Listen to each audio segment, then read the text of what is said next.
Tanto infierno, tanta belleza.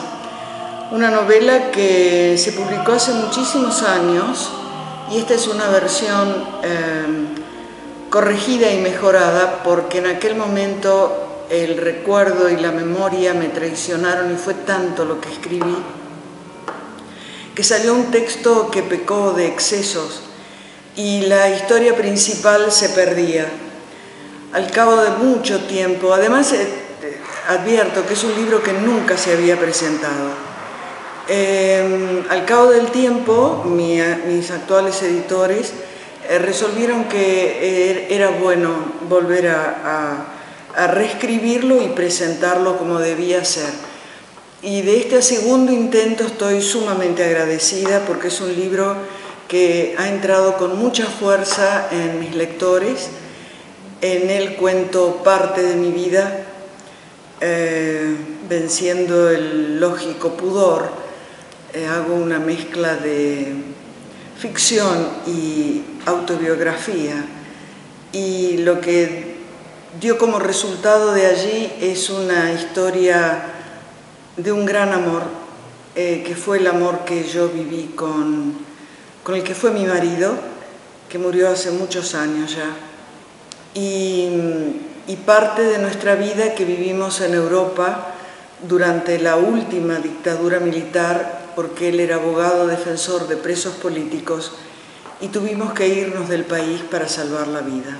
Es decir, tuvo que irse él y yo a su lado. ¿En qué momento precisamente nace todo esto, ese deseo de escribir esto que, bueno, es una parte de su vida, ¿no? Como bien lo dice usted? Nace como una necesidad imperiosa para poder seguir viviendo, porque si bien yo no tenía ningún tipo de militancia política, nadie está preparado para el exilio. Mi marido sí, había sido desde muy jovencito, desde dirigente de la FUC hasta un abogado que se comprometió con los desaparecidos, es decir, él presentaba habeas corpus para exigir a los jueces que aparecieran con vida los desaparecidos. Esto lo catapultó al exilio.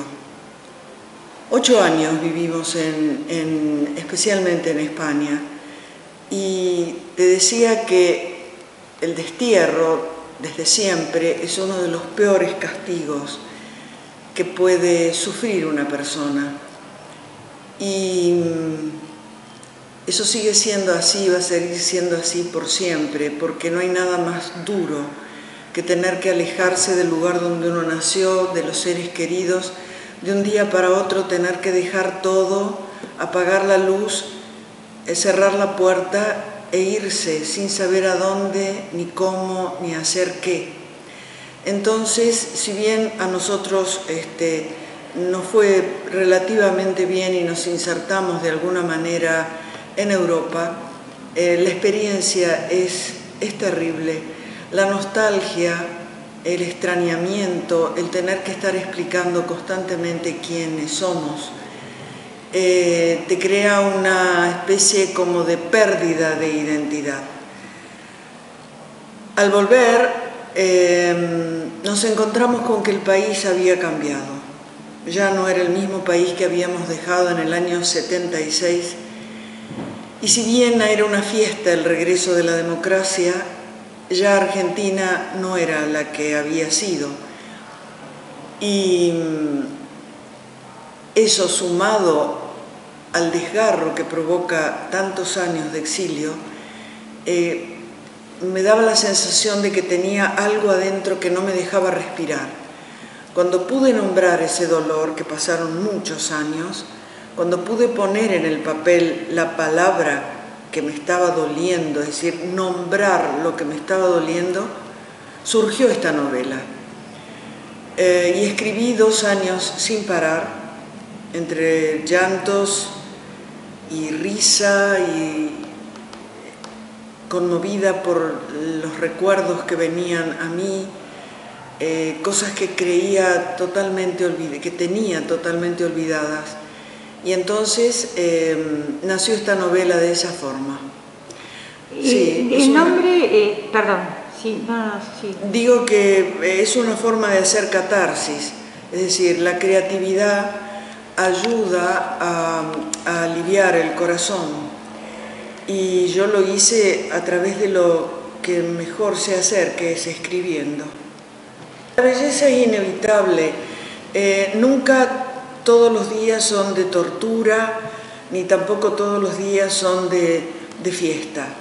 Es como que se va alternando una cosa con la otra a lo largo de toda la vida. Y entonces, inevitablemente, lo que yo rescato como belleza es el amor de la pareja que conformábamos mi marido y yo, que en el libro lo bauticé Hernani y yo soy Clara, es decir, nos quité nuestros verdaderos nombres.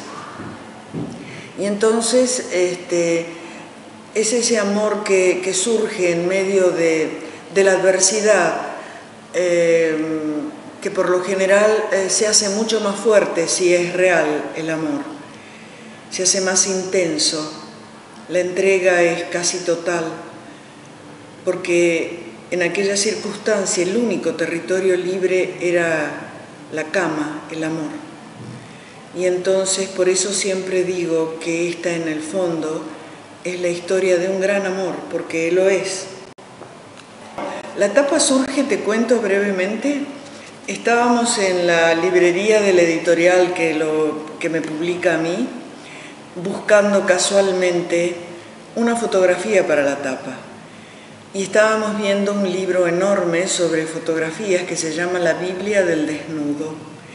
Y pasando las hojas yo veo que aparece este desnudo en un tamaño mucho más grande, en blanco y negro, y me pareció maravilloso la idea del fotógrafo de fotografiar a una mujer en esta actitud, en cuclillas, como pidiendo perdón y como volcada sobre sí misma u ovillada sobre sí misma, sobre una pequeña tarima. Cuando le dimos la foto al diseñador gráfico de la editorial, le puso el pelo rojo, la tarima roja y una luna que se ve al fondo, que es roja. Y eso digo yo que de alguna manera simboliza el infierno, y la belleza es la belleza de este cuerpo femenino. Me parece que es todo un hallazgo, es una etapa muy posmoderna.